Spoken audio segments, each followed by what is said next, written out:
Shalom, selamat malam Bapak Ibu dan Saudaraku yang dikasihi Tuhan Yesus Kristus. Selamat berakhir pekan, di mana Senin sampai Sabtu kita bersyukur bahwa kita sudah bisa lewati satu minggu dengan pertolongan Tuhan yang begitu sempurna.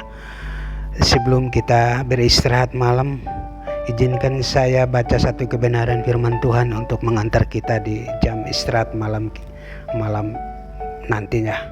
Dan biarlah kita tidur dengan kita merenungkan firman Tuhan yang saya ambil di dalam kitab Amsal pasal yang ke-14 ayat 27. Takut akan Tuhan adalah sumber kehidupan, sehingga orang terhindar dari jerat maut. Ada dua poin yang saya ambil di sini. Yang pertama adalah takut akan Tuhan. Kata takut ada dua unsur. Ketakutan identik dengan orang takut terhadap kegelapan malam, atau mungkin ketakutan terhadap masa depan, takut nanti tidak takut dengan orang yang mungkin menakutkan dia, atau takut karena setan dan seterusnya. Itu ketakutan yang identik dengan ketakutan dalam kebiasaan manusia. Tetapi ini maksud dalam kitab Amsal ini, atau Amsal Salomo sendiri menyatakan takut akan Tuhan dalam artiannya bahwa kita harus takut melakukan hal yang salah, hal dosa, perbuatan dosa, tetapi yang kecenderungan hidup kita adalah hidup kita mengasihi Tuhan. Takut akan Tuhan artinya kita mau berusaha untuk melakukan perintah-perintahnya, kita mau berusaha untuk melakukan firman-Nya, kita berjuang untuk terus dekat dan terus kita bangun komunikasi yang intens dan bangun komunikasi yang harmonis dengan Tuhan. Dan ternyata jaminan daripada takut Tuhan adalah kita memiliki kehidupan. Apakah hidup yang sekarang ini bukan hidup? Tentu itu jawabannya, hidup yang sekarang ini adalah sementara.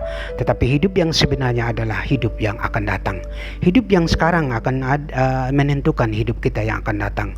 Pertama, yang hidup sekarang, ketika orang hidup takut Tuhan, pertama dia memiliki rasa damai dalam hidupnya.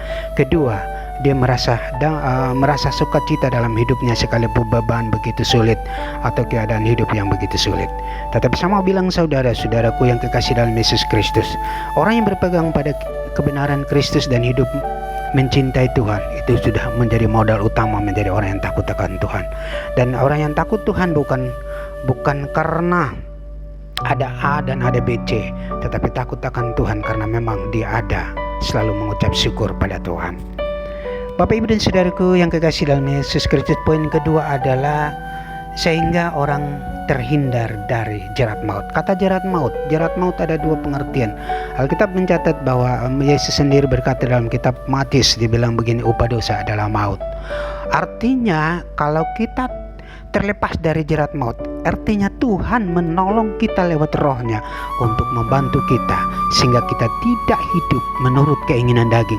Karena hidup kita dipimpin, tentu kita hidup untuk selalu melakukan hal yang baik. Kita terhindar dari keinginan-keinginan dosa. Kita berjuang untuk keluar daripada lumpur dosa karena kita dimampukan oleh kuasa kebangkitan Kristus Yesus. Itulah bukti bahwa kita terhindar selalu dari hal-hal tersebut. Bapak Ibu dan Saudaraku, ayat ini mengantar kita pada malam hari ini. Saya kira sampai di situ yang saya dapat sampaikan. Lebih daripada itu, ayo mari kita selalu bersyukur dan berdoa kepada Tuhan Yesus Kristus. Terima kasih, selamat malam. Tuhan menyertai kita. Shalom.